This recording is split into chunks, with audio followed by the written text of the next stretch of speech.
నర్సంపేటలో విగ్రహం ఏర్పాటు కోసం నిర్మించిన గద్దెను అధికారులు కూల్చివేయడంపై రాజకీయ నేతలు తీవ్రంగా ఆగ్రహం వ్యక్తం చేస్తున్నారు. మాజీ మంత్రి ఎర్రబెల్లి దయాకర్ రావు, మాజీ ఎంపీ వినోద్ కుమార్ ఈ ఘటనను తీవ్రంగా ఖండించారు. సొంత స్థలంలో ప్రజలు కోరుకున్న విగ్రహాన్ని ఏర్పాటు చేసుకుంటే ప్రభుత్వానికి వచ్చిన ఇబ్బంది ఏంటని ప్రశ్నించారు. నర్సంపేటలో ఇప్పటికే వివిధ రాజకీయ పార్టీలకు చెందిన విగ్రహాలు ఉన్నాయని, వాటిని ముట్టుకోకుండా ఈ గద్దెను మాత్రమే ఎందుకు కూల్చారని నిలదీశారు. ఎలాంటి ముందస్తు నోటీసులు ఇవ్వకుండా రాత్రి సమయంలో వచ్చి గద్దెను కూల్చడం దౌర్జన్యమని మండిపడ్డారు. పెద్ది సుదర్శన్ రెడ్డి అంత్యక్రియలు, అధికారిక లాంఛనాలు నిర్వహించిన ప్రభుత్వమే ఇప్పుడు విగ్రహం కోసం ఏర్పాటు చేసిన గద్దెను కూల్చడం ఏంటని ప్రశ్నించారు. ఈ ఘటనపై మున్సిపల్ కమిషనర్పై చర్యలు తీసుకోవాలని డిమాండ్ చేశారు.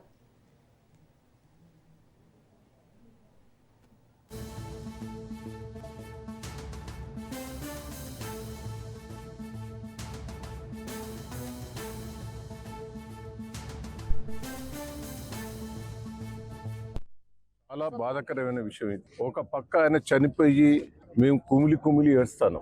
ఆయన చనిపోయిన రోజు లక్షల మంది వచ్చారు. ఇంతవరకు రాష్ట్రంలో ఇంతమంది వచ్చిన సంఘటన ఎక్కడ నేను చూడలే. అసుంటి వ్యక్తికి ప్రజల ఆదరణ ఉన్నది. ఒక నర్సంపేటే కాదు, వరంగల్ జిల్లాలో, రాష్ట్రంలో తెలంగాణ ఉద్యమకారుడు, స్వార్థం లేకుండా పనిచేస్తాడు, 10 మంది కోసం పోరాటం చేసే వ్యక్తి అని ప్రజలందరూ రావటం జరుగుతున్నది. నిన్న కేసీఆర్ గారు వచ్చినప్పుడు మేము పెద్దగా ఎవరిని కూడా రాలే, అయినా 20,000 మంది వచ్చారు. అంటే ఒక్కసారి ఆలోచించండి దయచేసి. ఈ దుర్మార్గులకు మనం బుద్ధి చెప్పాలి, కూలగొట్టిన వాళ్ళకు. ఆయన విగ్రహం కావాలని ఇక్కడనే గ్రామస్తులందరూ కూడా టౌన్ నర్సంపేట నాయకులందరూ కలిసి విగ్రహం ఏర్పాటు చేసుకొని ల్యాండ్ ఓనర్ తోటి మాట్లాడి, ప్రైవేట్ ల్యాండ్ అది, ఈ హాస్పిటల్ తీసుకొచ్చింది ఆయనే.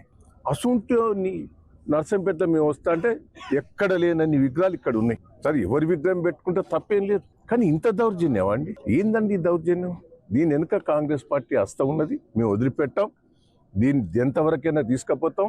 ఈ ఒక్క విగ్రహం కాదు, అన్ని విగ్రహాలు పెడతాం, అంతటా పెడతాం. పెద్దిగారి విగ్రహం ప్రజల కోసం పనిచేసిన వ్యక్తి, ఆయన విగ్రహం కూలగొట్టడం ఉంది. అంతటి బాధకరం.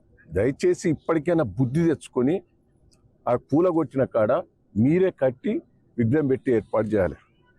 దీని వెనుక హస్తం ఉన్నది. దీన్ని మేము వదిలిపెట్టాం. చట్టపరంగా చర్యలు తీసుకుంటాం. మేము పెట్టేది పెడతాం, ఏం చేస్తారో చూద్దాం.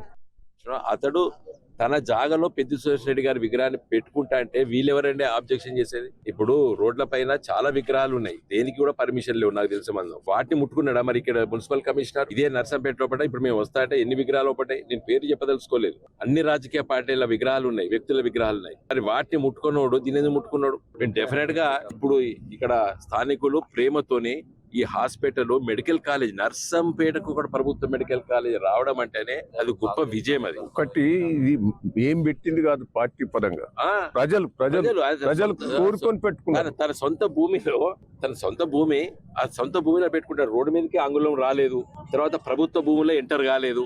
ఈయనెవరు రాత్రిపూట వచ్చి దాన్ని ధ్వంసం చేయడం? ప్రభుత్వ భూమిలో ఎంటర్ అయినా నోటీస్ ఇవ్వాలి. తర్వాత అన్నిటికంటే ముఖ్యమైనది, ఈయన ఆషామాషి వ్యక్తి కాదు. ఈ ప్రభుత్వమే అంత్యక్రియలు ప్రభుత్వ లాంఛనాలతో చేసింది పెద్ది సుదర్శన్ రెడ్డికి.